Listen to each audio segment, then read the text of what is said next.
Salam semuanya, selamat datang di channel Levotech. Di video kali ini saya bakalan review cepat sebuah HP gaming yang bisa dibilang termurah pada masanya, yaitu Poco X3 Pro yang dirilis bulan Maret tahun 2021 lalu.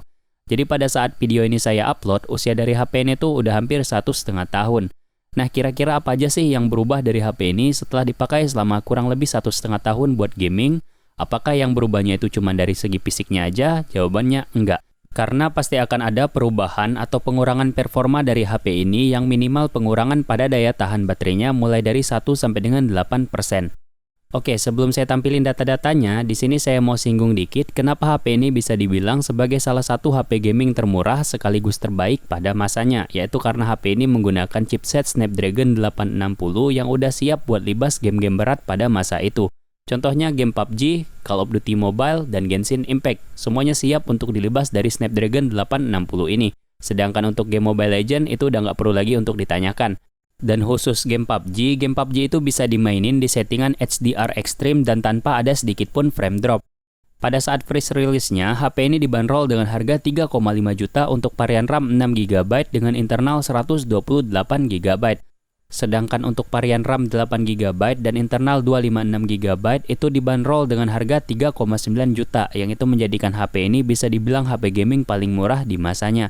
Karena kalau kita nyari HP lain dengan chipset yang sama, yaitu Snapdragon 860 atau 855 Plus, itu nggak ada yang harganya bisa semurah ini. Contohnya Realme X2 Pro yang pakai chipset Snapdragon 855 itu harganya masih di angka 5,5 juta. Lalu kenapa bisa sih Poco ini ngeluarin HP gaming yang harganya itu bisa semurah ini? Apakah gamingnya itu cuman gimmick aja? Jawabannya enggak.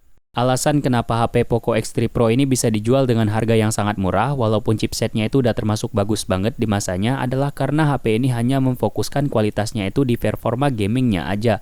Sedangkan untuk beberapa kondisi yang di luar gaming seperti kamera foto dan video itu masih di bawah standar kamera HP 3 jutaan yang dirilis di tahun 2021.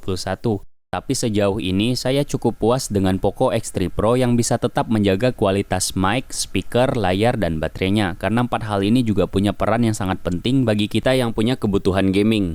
Oke, sebelum kita lanjut ke hasil data benchmark game dan baterai dari HP ini, saya mau nunjukin dulu kualitas dari kameranya. Kita akan mulai dari kamera depannya dulu.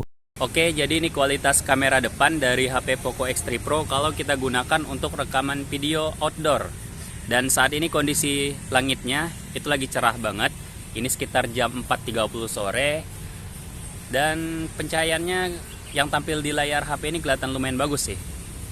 Cuman kalau kita bandingin dengan Sony Xperia X Performance, si Poco X3 Pro ini kelihatan agak pucat dikit.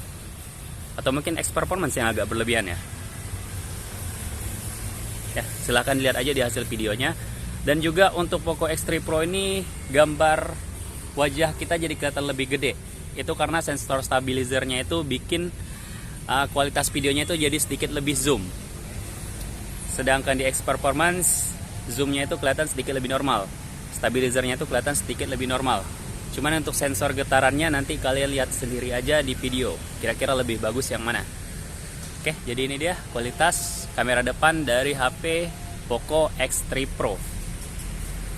Silahkan dinilai aja.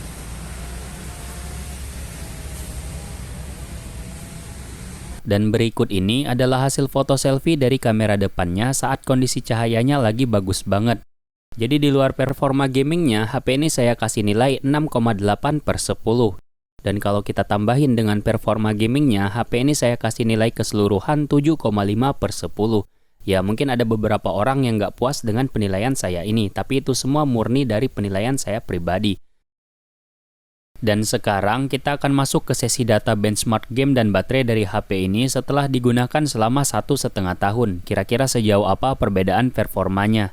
Pertama kita akan mulai dari skor Antutunya. Di sini untuk skor Antutunya itu kelihatan ada perubahan sekitar 5.200, di mana skor awalnya adalah 568.420 dan skor sekarang adalah 563.203. Jadi setelah dipakai selama 1,5 tahun ini ada perubahan skor Antutu sekitar 5.200. Lumayan sih, itu perubahan yang nggak terlalu jauh juga. Sedangkan untuk game Genshin Impact itu perbedaannya lumayan terasa. Kalau dulu di bulan April 2021 settingan highest itu bisa dapetin FPS 26 sampai dengan 54 FPS. Tapi sekarang FPS-nya itu hanya 23 sampai dengan 52 FPS aja. Tapi ya mungkin itu juga karena ada beberapa update dari gamenya yang bikin gamenya itu jadi sedikit lebih berat saat lagi rame. Sedangkan untuk game PUBG itu berasanya kayak nggak ada yang berubah sama sekali. Tapi loading awalnya itu terasa agak sedikit lebih lambat aja dari saat pertama saya megang HP ini. Dan untuk baterainya itu maaf banget saya nggak bisa ngasih data yang sangat akurat karena saya udah nggak ada data lama dari baterai ini. Tapi kalau kita hitungan kira-kiranya itu sekitar kurang dari 2%. Jadi selisih antara baterai lama dengan baterai sekarang, itu selisih perbedaannya masih kurang dari 2%.